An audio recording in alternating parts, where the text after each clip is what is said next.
that later on. You don't have to keep it in mind now. Now let's come to the conclusion, and let me ask Dr. Bettina Brohmann to come to the panel. She is head of the Department Climate Protection at the Darmstadt Oeko-Institut. She is co-organizer of the ICANA conference and also a member of the Umwelthaus. And the second panelist, I don't see him. Where is he? Professor Dr. Rainer Guski. He is the head of the working group Environment and Psychology and the scientific head of the NORAH study. It's quite late, so let's have a seat. Mrs. Brohmann, what is your general impression of this conference? We had 4 sessions today. What was the most impressive for you? Well, we've heard many interesting presentations, especially also from our external guests and co-speakers. We have learned that the NORAH study with the different part modules is very well embedded in the international scientific discussion, that it is very well embedded in the existing studies, even if we did also completely new research. This is what the external guests also underlined. We developed new methods, and these new methods were also mentioned at the end of today's conference. I think in view of all the questions which were addressed in the NORAH study, we were able to focus on all the hot spots of noise studies and noise annoyance studies. And I would like to contradict some of the comments which were made today. We are really close to the problems of this region here. We can find good answers to all the questions which are being asked here in that region. And with the start of the NORAH design, we also had the idea that we have to take a comprehensive, a holistic perspective. We have to follow an efficient model, but there's still a lot to do.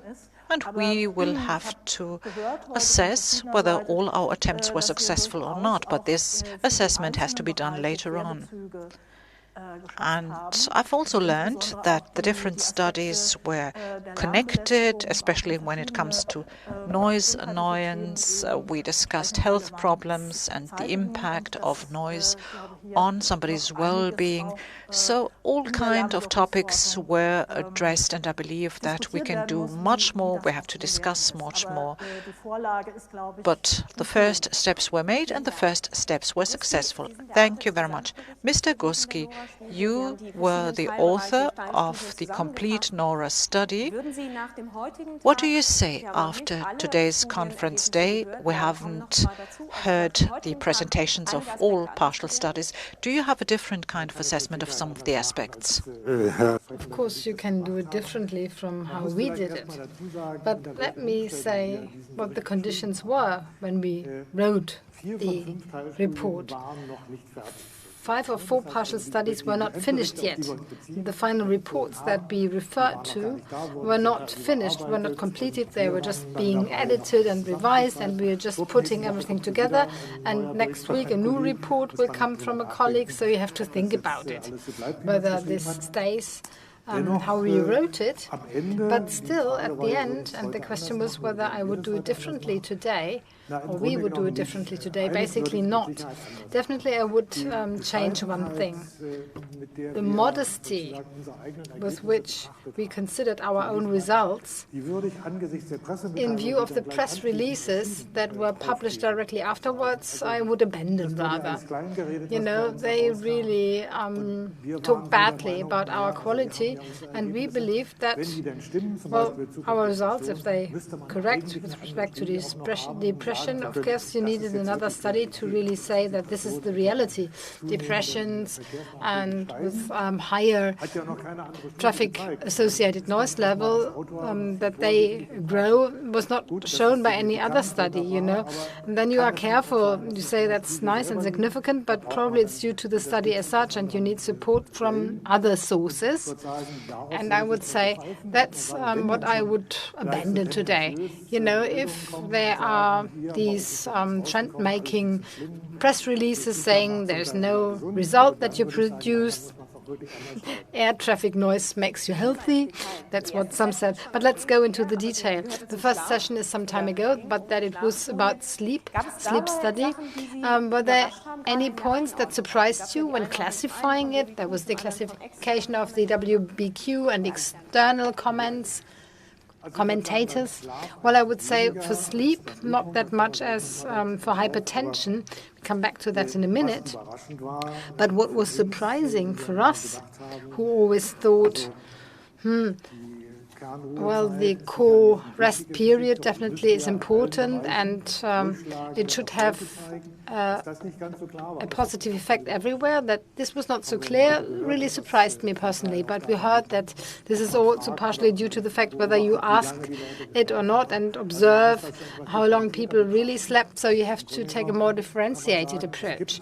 Basically, you can state there is some partial success triggered by core rest period for sleeping throughout the night, but it's not a total success. Early morning hours and awakening. Mrs. Brohmann, you know, you want to come in? Yeah, I just wanted to kick my neighbor. I would say with a medium that is new in scientific communication, that is the NORAH magazines, we made sure that the results can be read. As you know, they are understandable for broad public now. They have been translated, and that was a big challenge for you, for all of us. But on the other hand, you know, this is a benefit that we can offer to our critiques. If you want to know more about it, you can read something. I think in a simple way you are well informed, and you need not work yourselves through 2,500 pages of technical scientific reports and statistics and graphics. Although I've just learned that even our acoustics reported, I'm happy that someone enjoys reading it. So that will accompany us for a longer time, enjoying technical reports. Thank you very much. Let's recap the day. After sleep, blood pressure came. Was there anything surprising, Mrs. Brohmann? Well, yes. As the impressive presentation of Elise van Kempen surprised me, that despite all the many question marks linked to the hypertension study coming from the outside, knowing what was really done here, but it was in the range of international studies. Our results were within the range of international studies, and we're not that far away as people guessed.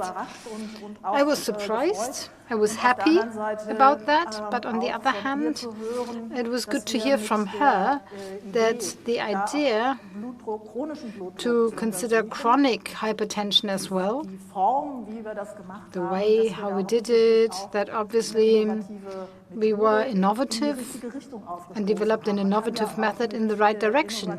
I mean, with innovation, you can get stuck sometimes, but here this did not happen. And this is something that will help us for the future. That is like the exposure response study will go on in hypertension studies. Rainer Guski, what about hypertension? Not your personal hypertension and health risks? Well, first of all, hypertension. Here I should say, well, the idea to say At the end, probably we rather have cardiovascular diseases. I mean, that was included in the NORAH study right from the beginning. But then we said the idea why this is developed is somehow linked to hypertension. And there is this exposure response effect, and with lower noise level, you might have to find that there is less impact on hypertension, and the higher it goes, the more the effect on it. But that's the idea that we have to abandon right now. So that's a theoretical shortcoming, as I see it today. So we have to think differently how diseases are developed, if not via hypertension. But I can only support Mrs. Brohmann. The slides of Elise von Kampen were highly interesting. I was happy to read all the details that describe the NORAH study and how they were compared to other studies, and the railway noise effect was considered as well. Okay, there is a trend, which is not significant, but you find it in other studies as well. So weak effects on hypertension, as they are seen by us, and in other studies you have that as well. So it's not too bad, but you have to ask whether it's worth it to continue with the hypertension approach. That's the theoretical question. What other model do we have in order to explain diseases? I think quite clearly we have the one or other question that is still open, especially, as mentioned before, hypertonia patients. How can we include them separately? How can we examine separately? And what goals should such an evaluation have? And what could be the goals of examination of vulnerable groups in particular? We have to discuss that. I think there is a question mark that we put, and we have to wait and see. If I may come in on that directly. Of course, we have a lot of goals now. And what was particularly remarkable was this correlation with annoyance. That's something that we don't know exactly. We have the assumption that annoyance is somehow linked to depression. That's quite logical. But in scientific literature, it has been hardly studied. Stephen Stansfield, probably in 1992, wrote something on that. He wrote a study on it, but since that it has not been systematically followed up. But it's logical, and therefore I would like to come back to the theory. If there is a high level of annoyance indoor, tomorrow we'll talk about that in detail, not only with respect to air traffic noise, but also road and railway traffic noise. If this annoyance is so high, then you have to ask what belongs to this annoyance. It's disruptions, noise levels. The higher the noise level, the higher the annoyance. But then there needs to be a feeling of not being able to do something against with that, to go to a demonstration every Monday, but nothing happens. You can't cope with that. And that's a feeling that is closely linked to depressions. People who become depressive have the feeling that they are helpless. So there is some correlation that we have to study. We have not been able to do that yet. Everyone collected annoyance data, but everyone wanted to write the final reports first. And there is not any interdisciplinary consideration yet, but this is something that we have to do, and the data are there. We are lucky at that point. So there is a lot of finding that we can use. The next session were the health risks, and this afternoon in our discussion we again and again said that this partial study is different to the others. Do you have a similar idea or opinion on that? Well, first of all, I would say yes, it's different because of the number of data collected and the innovative methods. Also learning history to look at, but noise history, sorry. I am not in line with the assessment that the quality differences between the partial modules are that big. Of course, we have been successful with this module as well, but this is also true for the other modules. in their field, according to the possibilities that we had, I think we produced all a very high quality. Mr. Guski, okay, it stands out, not only because of the quantity of data available, but in terms of the design, it's different. Quite clearly, all the other studies within NORAH made sure that primarily the exact exposure response effect was considered, and you need clear correlations, low noise levels, clear, exact acoustical data, and many people exposed, and then the top level, the peak level. So right from the beginning, there was selection, no random design. There was selection according to exposure levels. This is a totally different model. And then you can really arrive at very exact exposure response effect. And you have more people even at higher levels. So the approach was different right from the beginning. And in the case control study, we also have exposure response relations, but the clusters are totally different. So both approaches have their pros and cons, I would say. And then we had acoustics, which is not that long ago. So what was for you so new or so exciting about the acoustic presentations? Well, let me try to be provocative. What was really impressing in the past 1.5 hours was to learn what is possible in acoustics. There are so many different things which are being analyzed, so many different projects were initiated, so many gaps were closed, and people were really brave with their new ideas and calculation methods. It was really brave to start with these narrow time frames because the y-axis was putting pressure on them.